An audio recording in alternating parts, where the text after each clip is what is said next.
selama hari ini, saya cabar kepada Zafrul. Jika dari nego yang kamu luluskan selama hari ini, saya cabar kamu. Wahai Zafrul, dia berani menjawab di dalam Facebook melalui siaran langsung.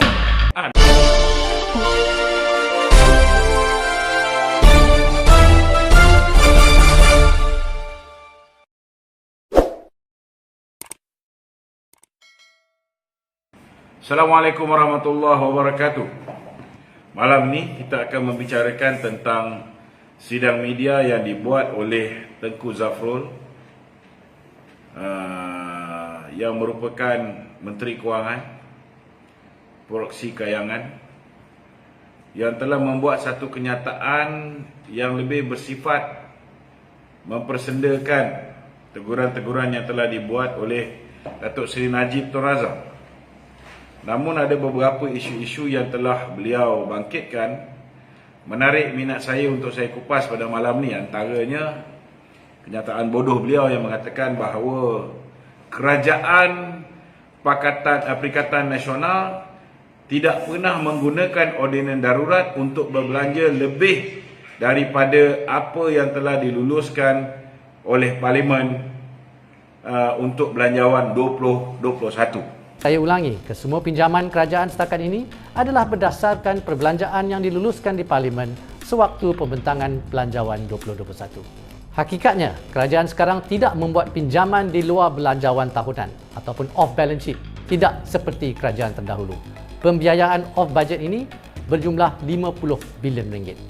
Dalam menyebut hutang negara, kita tidak dapat lari dari menyebut hutang legasi 1MDB, SRC, SSCR dan sebagainya. Saya nampak macam Tengku Zafrul ni, dia fikir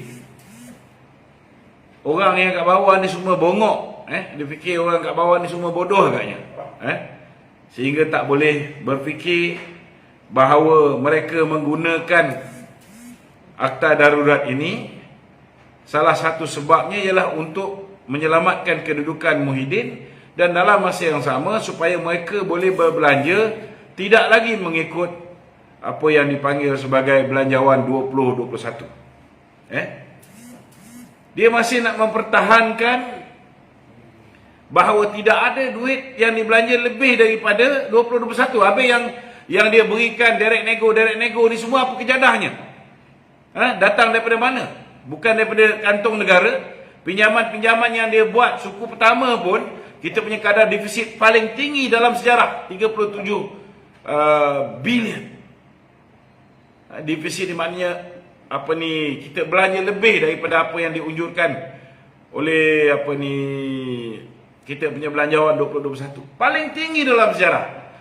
Itu baru suku pertama. Dia pula boleh mendabik dada. Oh, sebenarnya apa yang Datuk Seri Najib katakan, 115.53 bilion adalah tak benar. Dia kata sebenarnya ialah hanya 90 lebih, hampir 100 bilion dalam tempoh 5 bulan. Bahlul, 100 bilion dalam tempoh 5 bulan kecil ke? Kecil ke? 100 bilion ekstra you pinjam dalam tempoh 5 bulan, belum kira lagi unjuran pendapatan daripada apa yang sepatutnya kita dapat. Dia boleh kata hanya 90 lebih bilion, bukan 115 bilion. Dia boleh rasa bangga. Itu sebab bila orang cakap dia naik duduk dulu Maybank, CIMB, semua guna pengaruh mak dia, lepas tu dapat jadi yang tuan Menteri Kewangan pun guna pengaruh kayangan. Dia ingat dengan kedudukan dia yang dilindungi oleh pihak-pihak yang mempunyai kuasa istimewa ni, dia boleh main cakap sesuka hati. Rakyat Malaysia bukan bodoh tau. Rakyat Malaysia bukan bodoh. Saya nak beritahu, kita boleh guna otak, kita berfikir. Kalau misalnya kamu tidak perlu menggunakan ordinan darurat untuk belanja lebih daripada apa yang telah diputuskan di dalam bajet 2021, maka apa pasal kamu tutup Parlimen? Kenapa sehingga sekarang kamu takut nak Tutup parlimen. Kamu boleh buka sekolah sebelum ni, tapi parlimen tutup. Sebab apa? Sebab kamu tidak mahu ada check and balance. Kamu tidak mahu ada orang mempertikaikan belanja-belanja yang kamu belanjakan, termasuk memberikan apa yang dipanggil sebagai direct nego project kepada kroni-kroni kamu, kroni-kroni Perdana Menteri. Kamu tidak mahu mana-mana ahli parlimen mempertikaikannya. Itu sebab kamu tidak benarkan parlimen bersidang. Kalau misalnya kamu belanja mengikut apa yang dah diputuskan oleh belanjawan saja, kamu belanja mengikut apa yang diputuskan oleh belanjawan yang dah diluluskan oleh parlimen, maka sewajarnya kamu benarkan parlimen bersidang supaya ada wakil rakyat. Wakil rakyat ni kerja dia mewakili rakyat untuk cek sama ada kamu telah mentadbir pembendaraan negara dengan betul ataupun tidak, sama ada kamu seleweng ataupun tidak.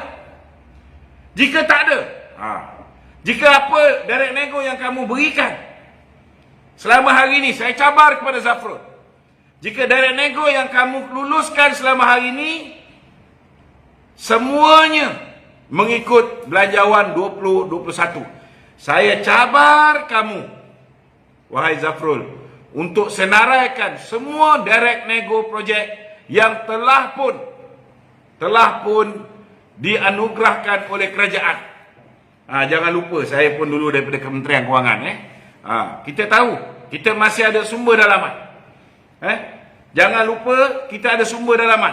Keluarkan. Memandangkan kamu sekarang ni dah tak berani nak menjawab dalam parlimen, kamu hanya berani menjawab di dalam Facebook, melalui siaran langsung, rakaman ke, keluarkan. Tak payahlah nak bising-bising dalam parlimen, tak apa. Keluarkan semua direct nego, termasuklah direct nego yang diterima oleh pihak kayangan. Tunjukkan, keluarkan semua.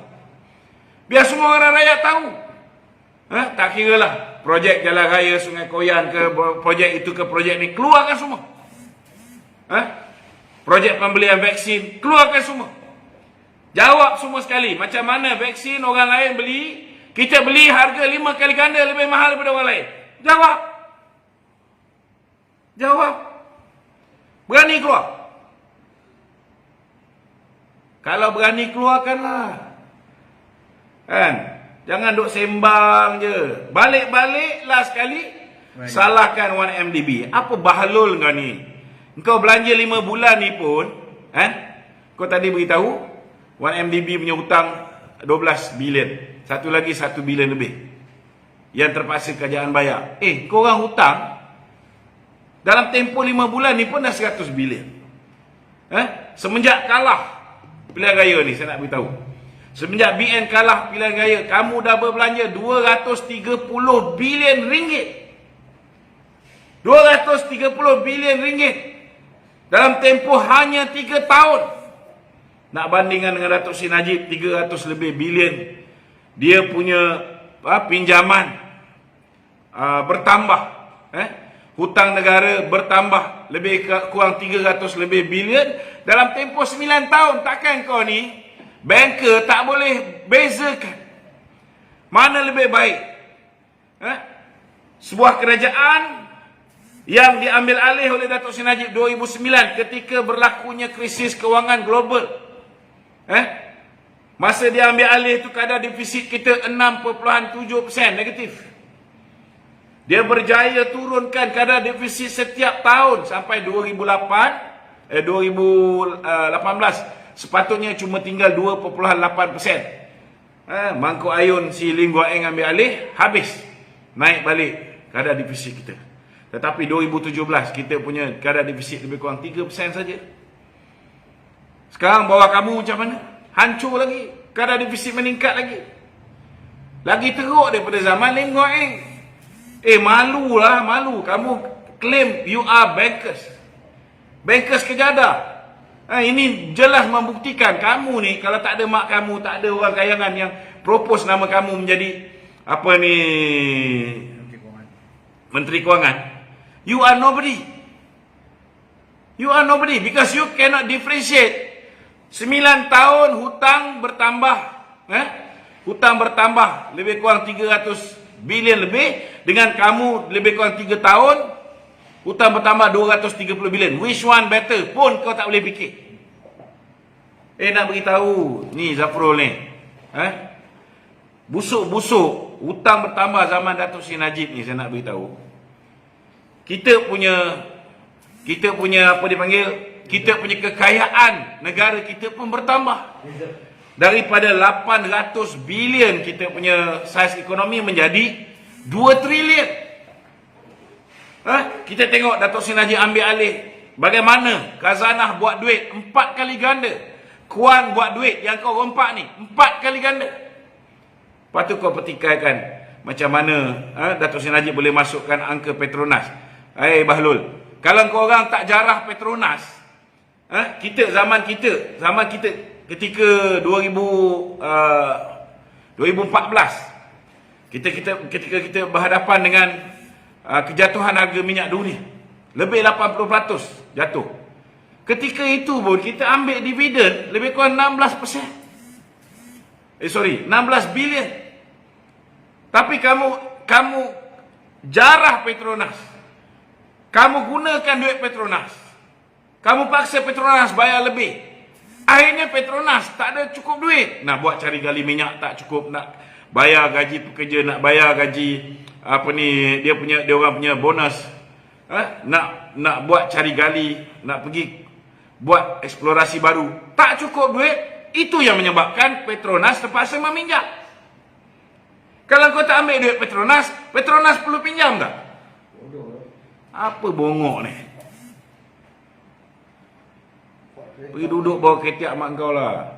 Kau cuma reti tahu macam mana nak bikin mak kau kaya. Macam mana nak bikin sepupu kau kaya.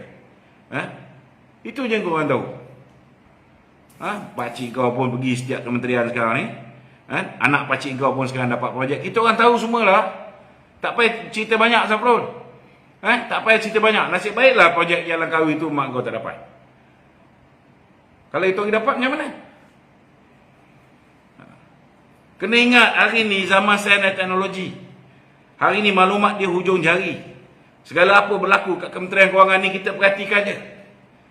Kita perhatikan. Jangan ingat lepas ni, mungkin itu hari kau boleh selamat, sebab kau tak nak bayar pihak tertentu, pandai kau suruh Muhyiddin tanda tangan untuk luluskan pembayaran.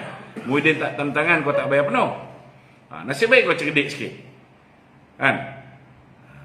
tetapi kena ingat, you are being watched.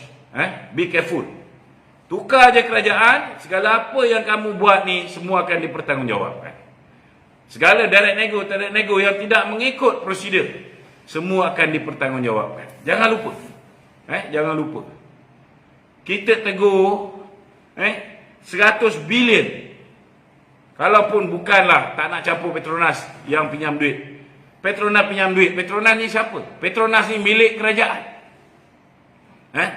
Kalau tak nak kira duit Petronas, okey tak apa. 90 lebih dalam tempoh 5 bulan. Habis tahun lepas tak nak campur. Within these 3 years 230 billion. Tahu? 230 billion. Datuk Seri Najib tambah hutang 300 lebih bilion dalam tempoh 9 tahun. Tetapi dia lipat gandakan saiz ekonomi Malaysia, pertumbuhan ekonomi Malaysia. 2017, pertumbuhan ekonomi Malaysia nombor 3 terbaik di dunia selepas Filipina, lebih kurang 6.9%, China 5.9%, 6.7%. Malaysia dapat 5.9%. Apa jadi dengan mereka ketika tu 1-2% saja. Itu zaman Najib tahu. Jangan lupa.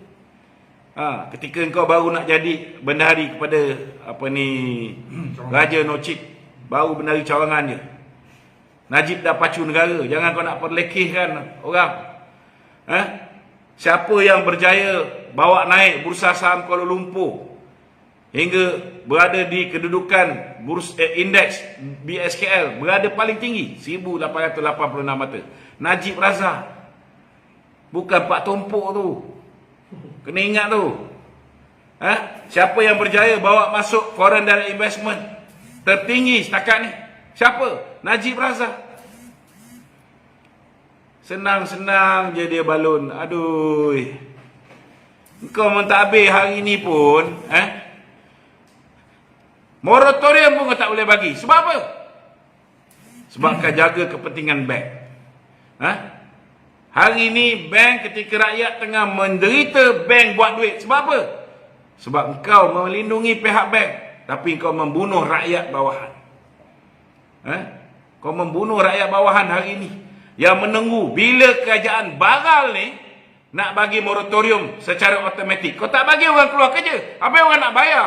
Bil elektrik, nak bayar bil air, nak bayar sewa beli kereta, nak bayar sewa beli rumah, nak bayar pinjaman peribadi, nak bayar pinjaman along. Nak pakai duit apa? Ada fikir tak? Tak ada fikir. Kena fikir. Jangan fikir diri sendiri je. Betul lah. Betul kau diletakkan oleh orang kayangan. Memang kau betul-betul. Pergi mana pun orang hormat. Sebab belakang kau orang kayangan. Tapi kena ingat. Bukan setiap masa kita berada di atas. Ada kalanya kita berada di bawah. Bila kita berada di bawah nanti, segala salah guna kuasa, segala rasuah penyelewengan yang pernah kita lakukan sepanjang tempoh kita ada kuasa itu, ianya akan dipertanggungjawabkan. Kalau kat dunia kau terlepas, kena ingat akhirat ada. Kena ingat tu. Kena ingat. Jangan senang-senang je kau buat sesuka hati statement.